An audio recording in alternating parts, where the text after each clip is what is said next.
ಪ್ರಿಯರೇ, ದಿನದ ಬದುಕಿಗೊಂದು ಕ್ರಿಸ್ತನ ಈ ದನಿ ನಮ್ಮೆಲ್ಲರಿಗೂ ಪ್ರೇರಣೆಯಾಗಲಿ. ಪೂಜಾ ವಿಧಿಯ ತಪಸ್ಸು ಕಾಲದ 4ನೆಯ ವಾರ, ಮಾರ್ಚ್ 15, 2024, ಶುಕ್ರವಾರ. ಸಂತ ಯೋವಾನನು ಬರೆದ ಪವಿತ್ರ ಶುಭ ಸಂದೇಶದಿಂದ ವಾಚನ.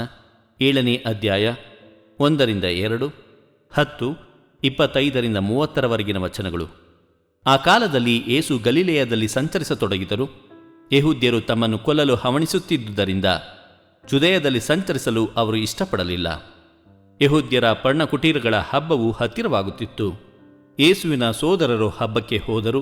ಯೇಸುವು ಅಲ್ಲಿಗೆ ಹೋದರು, ಬಹಿರಂಗವಾಗಿ ಅಲ್ಲ, ಗುಟ್ಟಾಗಿ. ಜೆರುಸಲೇಮಿನ ಕೆಲವು ಮಂದಿ ಇದನ್ನು ಕೇಳಿ ಅವರು ಕೊಲ್ಲಬೇಕೆಂದು ಹವಣಿಸುತ್ತಾ ಇರುವುದು ಈತನನ್ನೇ ಅಲ್ಲವೇ? ಇಗೋ, ಈತ ಬಹಿರಂಗವಾಗಿ ಮಾತನಾಡುತ್ತಿದ್ದಾನೆ, ಆದರೂ ಈತನಿಗೆ ವಿರುದ್ಧವಾಗಿ ಅವರಾರು ಮಾತೆತ್ತುತ್ತಿಲ್ಲ. ಈತನೇ ಲೋಕೋದ್ಧಾರಕನೆಂದು ಆ ಮುಖಂಡರಿಗೆ ಹೊಳೆದಿರಬಹುದೇ?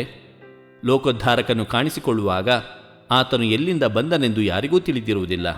ಆದರೆ ಈತನು ಎಲ್ಲಿಂದ ಬಂದನೆಂದು ನಮ್ಮೆಲ್ಲರಿಗೂ ತಿಳಿದಿದೆಯಲ್ಲ ಎಂದು ತಮ್ಮ ತಮ್ಮೊಳಗೆ ಮಾತನಾಡಿಕೊಂಡರು.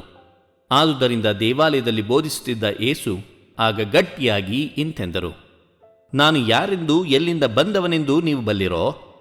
ನಾನು ನನ್ನಷ್ಟಕ್ಕೆ ಬಂದವನಲ್ಲ, ನನ್ನನ್ನು ಕಳುಹಿಸಿದಾತನು ಸತ್ಯಸ್ವರೂಪಿ.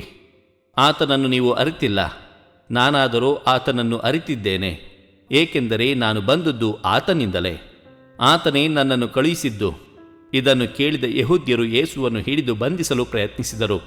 ಆದರೆ ಅವರ ಗಳಿಗೆ ಇನ್ನೂ ಬಾರದೇ ಇದ್ದ ಕಾರಣ ಯಾರೂ ಅವನ ಮೇಲೆ ಕೈ ಹಾಕಲಿಲ್ಲ. ಪ್ರಭುವಿನ ಶುಭ ಸಂದೇಶ.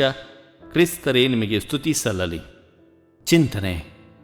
ಯೇಸುವಿನಿಂದ ವಿವೇಕವನ್ನು, ಧೈರ್ಯವನ್ನು ಕಲಿತು ನಾವು ಬದುಕಬೇಕಾಗಿದೆ. ಪ್ರಭು ಯೇಸು ಕ್ರಿಸ್ತರಲ್ಲಿ ಆತ್ಮೀಯರೇ, ಸಾವಿರಾರು ಜನರ ಮುಂದೆ ಧೈರ್ಯವಾಗಿ ಮಾತಾಡಿದ ಯೇಸು ಇಂದು ರಹಸ್ಯವಾಗಿ ಜೆರುಸಲೇಮಿಗೆ ಹೋಗಿದ್ದೇಕೆ? ಬಂದಿಯಾಗುತ್ತೇನೆಂಬ ಭಯದಿಂದಲೇ? ಖಂಡಿತವಾಗಿಯೂ ಇಲ್ಲ. ಆ ಭಯ ಇದ್ದಿದ್ದರೆ ಜೆರುಸಲೇಮಿಗೆ ಹೋದ ಕೂಡಲೇ ಬಹಿರಂಗವಾಗಿ ಯೇಸು ಮಾತನಾಡುತ್ತಿರಲಿಲ್ಲ. ಇಲ್ಲಿ ಯೇಸುವಿನ ವಿವೇಕವನ್ನು ಮತ್ತು ದೂರದೃಷ್ಟಿಯನ್ನು ಪ್ರಶಂಸಿಸಬೇಕು.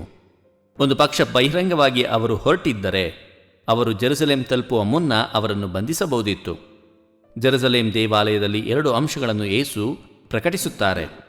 ಮೊದಲನೆಯದು, ತಾನೇ ಬರಬೇಕಾಗಿದ್ದ ರಕ್ಷಕ, ಅಭಿಷಿಕ್ತರಾದ ಲೋಕೋದ್ಧಾರಕನೆಂದು. 2ನೆಯ ಅಂಶ, ತಾನು ಮಾತ್ರ ದೇವರನ್ನು ಸಂಪೂರ್ಣವಾಗಿ ಅರಿತಿದ್ದೇನೆಂದು.